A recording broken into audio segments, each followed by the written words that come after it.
I want to share with you my preferred way of making clouds. Now, like a lot of you, I used to make my clouds sort of cotton ball things, right? Well, I didn't like them.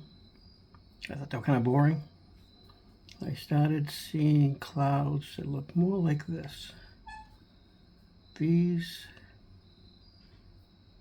have more shape,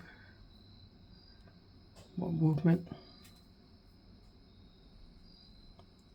I like them better.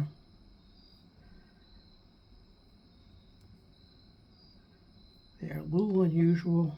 They're not what everybody's used to seeing, and therefore they have people's attention a little better. So again, not super complicated.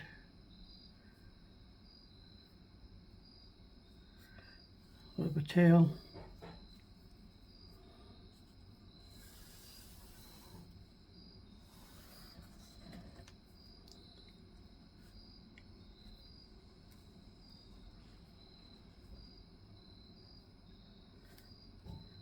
Enjoy